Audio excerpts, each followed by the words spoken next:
এই মুহূর্তে আমরা দেখতে পাচ্ছি আগামী 24 থেকে 48 ঘন্টার মধ্যে দেশের উত্তর অঞ্চলে এবং উত্তরবঙ্গের রাজ্যগুলোতে আসাম, মেঘালয়, ত্রিপুরা রাজ্যে একাধিক জেলায় ভারী থেকে অতি ভারী বৃষ্টিপাতের সম্ভাবনা রয়েছে। এর ফলে আগামী 24 থেকে 48 ঘন্টার মধ্যে দেশের উত্তর অঞ্চলে নদ নদীর পানি আবারও বৃদ্ধি পেতে পারে এই মুহূর্তের আপডেট অনুযায়ী।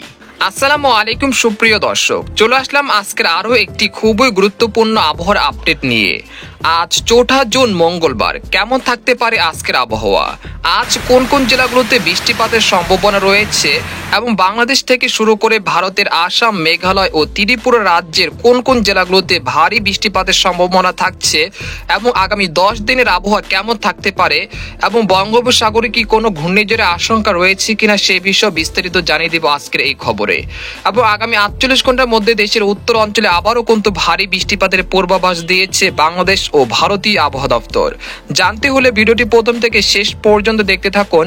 আর আপনি কোন জেলা থেকে আমাদের আবহাওয়ার খবরটি দেখছেন অবশ্যই আপনার জেলার নামটি আমাদের কমেন্ট বক্সে জানিয়ে দিবেন। আর সবার আগে সবার প্রথম সঠিক খবর জানতে আমাদের চ্যানেলটিকে সাবস্ক্রাইব করে রাখুন। এবার জেনে নেওয়া যাক এক নজরে।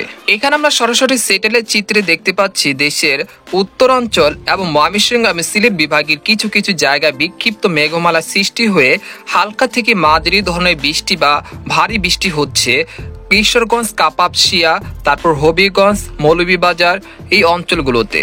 আর এদিকে আমরা দেখতে পাচ্ছি দেশের দক্ষিণাঞ্চলে উপকূলীয় অঞ্চলগুলো মংলা, বাগেরহাট, তারপর খুলনা বিভাগের কিছু কিছু জায়গায় বিক্ষিপ্ত মেঘ সৃষ্টি হয়ে আজ বিকেল থেকে রাতের মধ্যে হালকা বৃষ্টি হতে পারে।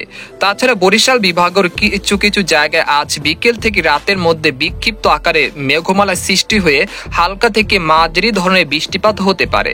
আর চট্টগ্রাম বিভাগের অধিকাংশ জেলায় আজ রাতের মধ্যে হালকা থেকে মাঝারি ধরনের বৃষ্টিপাত হতে পারে, যেমন সন্দ্বীপ, তারপর চট্টগ্রাম, হাটহাজারী, তারপর রয়েছে মানিকছড়ি, খাগড়াছড়ি, রাঙ্গামাটি, বান্দরবন এই অঞ্চলগুলোতে বৃষ্টিপাতের সম্ভাবনা রয়েছে। তাছাড়া হাতিয়া, লালমনিরহাট, তারপর রয়েছে খেপুপাড়া, তারপর রয়েছে ভোলা এই অঞ্চলগুলোতে বৃষ্টিপাতের সম্ভাবনা থাকছে আগামী 24 ঘন্টার মধ্যে। তাছাড়া আমরা দেখতে পাচ্ছি রংপুর এবং রাজশাহী বিভাগের আকাশ প্রায় পরিষ্কার রয়েছে, তবে আজ সন্ধ্যা বা রাতের দিকে পঞ্চগড়, ঠাকুরগাঁও, তারপর রয়েছে জলঢাকা, লালমনিরহাট, রংপুর, সৈয়দপুর, তারপর কুড়িগ্রাম, চিলমারি, পীরগঞ্জ এই অঞ্চলগুলোতে আজ রাতের মধ্যে বিক্ষিপ্ত আকারে মেঘ সৃষ্টি হয়ে ভারী থেকে অতি ভারী বৃষ্টিপাতের সম্ভাবনা থাকছে। আর যদি আমরা দেখি পশ্চিমবঙ্গ আমরা দেখতে পাচ্ছি কলকাতা, খড়গপুর, তার কলাঘাট, আরামবাগ, চন্দননগর, বর্ধমান, শান্তিপুর, কাটোয়া, দুর্গাপুর, বাঁকুড়া, পুরুলিয়া, সিউড়ি এই অঞ্চলগুলোর আকাশ প্রায় পরিষ্কার রয়েছে, সেরকম বৃষ্টিপাতের সম্ভাবনা নেই এই মুহূর্তে। তবে রাতের দিকে বিক্ষিপ্ত আকারে মেঘ সৃষ্টি হয়ে হালকা মাঝারি ধরনের বৃষ্টিপাতের সম্ভাবনা থাকছে। এইখানে আমরা সরাসরি দেখতে পাচ্ছি আগামী 3 দিনে কোন কোন জেলাগুলোতে ভারী বৃষ্টিপাতের সম্ভাবনা থাকছে। আমরা প্রথমে দেখতে পাচ্ছি রংপুর বিভাগের চিলমারি, পীরগঞ্জ, তারপর লালমনিরহাট, কুড়িগ্রাম, ডিমলা, তারপর জলঢাকা, দেবীগঞ্জ, সৈয়দপুর, তারপর দিনাজপুর, ঠাকুরগাঁও, পঞ্চগড়, তেঁতুলিয়া, পীরগঞ্জ, তারপর হচ্ছে গাইবান্ধা, শেরপুর, জামালপুর, তারপর রয়েছে নালতিবাড়ি, ফুলপুর, ময়মনসিংহ, নেত্রকোনা, তারপর রয়েছে জয়ন্তাপুর, তারপর সাতক, সিলেট, সুনামগঞ্জ, তারপরে রয়েছে মৌলভীবাজার এই অঞ্চলগুলোতে বিক্ষিপ্ত আকারে ভারী বৃষ্টিপাতের সম্ভাবনা রয়েছে আগামী 24 ঘন্টার মধ্যে। আর এদিকে আমরা দেখতে পাচ্ছি মধ্য অঞ্চলের পাবনা, পাংশা, তারপর রয়েছে ঢাকা, তারপর রয়েছে টাঙ্গাইল, ভালুকা, কাপাসিয়া, কটিয়াদি, নরসিংদী, ব্রাহ্মণবাড়িয়া, তারপর মুন্সিগঞ্জ, কুমিল্লা এই অঞ্চলগুলোতে বিক্ষিপ্ত আকারে বৃষ্টি বা ভারী বৃষ্টিপাতের সম্ভাবনা রয়েছে আগামী 24 ঘন্টার মধ্যে। তাছাড়া আমরা দেখতে পাচ্ছি দেশের উপকূলীয় অঞ্চলগুলোতে সেরকম বৃষ্টিপাতের সম্ভাবনা নেই, তবে রাতের দিকে বিক্ষিপ্ত আকারে মেঘমালা সৃষ্টি হয়ে সন্দ্বীপ এবং হাতিয়ার কিছু কিছু জায়গায় বিক্ষিপ্ত ভারী বর্ষণ হতে পারে। আর এদিকে আমরা দেখতে পাচ্ছি বরিশাল, তারপর রয়েছে খেপুপাড়া, তারপরে রয়েছে বাগেরহাট, তারপর হচ্ছে মুলাদি, ভোলা, ঝালকাঠি এই অঞ্চলগুলোতে খুব সামান্য বৃষ্টিপাতের সম্ভাবনা রয়েছে প্রায় 10 মিলিমিটার পর্যন্ত। আর এদিকে আমরা দেখতে পাচ্ছি খুলনা বিভাগের যশোর, সাতক্ষীরা, তারপর নড়াইল, তারপর হচ্ছে কটিয়াদি, কুষ্টিয়া এই অঞ্চলগুলোতে হালকা থেকে মাঝারি ধরনের বৃষ্টিপাতের সম্ভাবনা রয়েছে আগামী 24 ঘন্টার মধ্যে। তাছাড়া আমরা দেখতে পাচ্ছি রাজশাহী বিভাগের সিংড়া, বগুড়া, সিরাজগঞ্জ এই অঞ্চলগুলোতে খুব সামান্য বৃষ্টিপাতের সম্ভাবনা রয়েছে, তবে ভারী বৃষ্টিপাত হতে পারে রংপুর, ময়মনসিংহ ও সিলেট বিভাগে। এছাড়া দক্ষিণবঙ্গের কলকাতা, খড়গপুর, তারপর রয়েছে ধানবাদ, তারপর রয়েছে দুর্গাপুর, এই অঞ্চলগুলোতে সেরকম বৃষ্টিপাতের সম্ভাবনা নেই। তবে পশ্চিমী জেলাগুলো রয়েছে যেমন বর্ধমান, আরামবাগ, চন্দননগর, শান্তিপুর, মুর্শিদাবাদ, তারপর রয়েছে উত্তর ও দক্ষিণ 24 পরগনা, এই অঞ্চলগুলোতে খুব সামান্য বৃষ্টিপাতের সম্ভাবনা রয়েছে। এবার আমরা দেখব ত্রিপুরা রাজ্যের কত মিলিমিটার বৃষ্টিপাতের সম্ভাবনা রয়েছে আগামী 24 ঘন্টা। আমরা দেখতে পাচ্ছি আমারপুর এবং আগরতলা এই অঞ্চলে প্রায় 20 মিলিমিটার পর্যন্ত একটি বৃষ্টিপাতের সম্ভাবনা রয়েছে। আর এদিকে উত্তরবঙ্গে দেখতে পাচ্ছি আলিপুরদুয়ার, কোচবিহার, জলপাইগুড়ি এই অঞ্চলগুলোতে ভারী বৃষ্টিপাতের সম্ভাবনা আগামী 24 ঘন্টায়।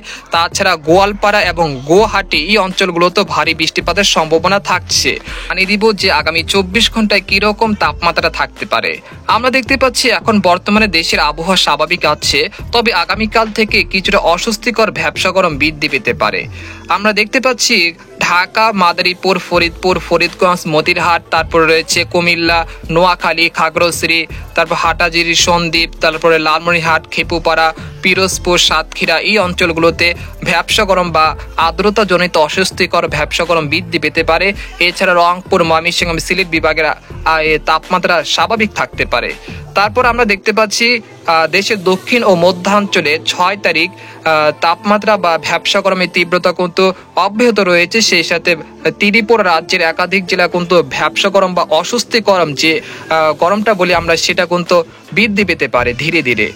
এরপর আমরা দেখতে পাচ্ছি 7 তারিখেও একই পরিস্থিতি থাকতে পারে, তবে পশ্চিমবঙ্গে ভ্যাপসা গরম বা আর্দ্রতা জনিত গরম সেটা কিন্তু বৃদ্ধি পেতে পারে 7 তারিখ থেকে। আমরা দেখতে পাচ্ছি ধানবাদ, তারপরে রয়েছে দুর্গাপুর, তারপর রয়েছে এখানে আমরা দেখতে পাচ্ছি বানকুড়া, দুর্গাপুর, শিউরি, কাটুয়া, তারপর রয়েছে শান্তিপুর, বর্ধমান, তারপর কলকাতা এই অঞ্চলগুলোতে ভ্যাপসা গরমের তীব্রতা কিন্তু বৃদ্ধি পেতে পারে। তবে রংপুর, ময়মনসিংহ, সিলেট এবং ভারতের উত্তরবঙ্গের আলিপুরদুয়ার, কোচবিহার, তারপর গোয়ালপাড়া, গুয়াহাটি, আসাম, মেঘালয় এই অঞ্চলগুলোতে সেরকম ভ্যাপসা গরম বা গরমের তীব্রতা থাকবে না। তবে আমরা কি জানতে পারলাম এই ভিডিওর মাধ্যমে, আগামী 5 তারিখ থেকে 6 তারিখ বা 8 তারিখ পর্যন্ত দেশের দক্ষিণ এবং মধ্য অঞ্চলে ভ্যাপসা গরমের তীব্রতা বৃদ্ধি পেতে পারে। তবে ময়মনসিংহ এবং রংপুর, সিলেট বিভাগের আবহাওয়া স্বাভাবিক থাকতে পারে। প্রতিদিনই হালকা থেকে মাঝারি ধরনের বৃষ্টি বা বজ্র বৃষ্টি থাকতে পারে। আমরা জেনে নেব বঙ্গোপসাগরে আগামী 10 দিনের আবহাওয়া কেমন থাকতে পারে। আমরা দেখতে পাচ্ছি আগামী 10 দিনে বঙ্গোপসাগরে সেরকম উত্তাল হওয়ার কোনো সম্ভাবনা নেই। এবার আমরা 5 তারিখে চলে আসলাম। 5 তারিখও নেই, 6 তারিখও সেরকম নেই। তবে 6 তারিখ কিছুটা বঙ্গোপসাগর কিছুটা উত্তাল থাকতে পারে, দক্ষিণ মধ্য বঙ্গোপসাগর এবং উপকূলীয় যে অঞ্চলগুলো রয়েছে সেখানে স্বাভাবিক থাকতে পারে। তারপর আমরা 7 তারিখ চলে আসলাম। 7 তারিখও সেরকম নেই, 8 তারিখও সেরকম উত্তাল নেই, তবে 10 তারিখও নেই, তবে 11 তারিখও নেই। অর্থাৎ 13 তারিখ পর্যন্ত বঙ্গোপসাগর স্বাভাবিক থাকতে পারে, কোনো দুর্যোগের আশঙ্কা নেই। আপনারা নিশ্চিন্তে মাছ ধরা ট্রলার নিয়ে সমুদ্রে যেতে পারেন, কোনো দুর্যোগের সম্ভাবনা নেই ইনশাল্লাহ। তো আজকের মতো এখানে বিদায় নিলাম, দেখা হবে পরের ভিডিওতে। সেই পর্যন্ত আমাদের সাথে থাকুন, ধন্যবাদ।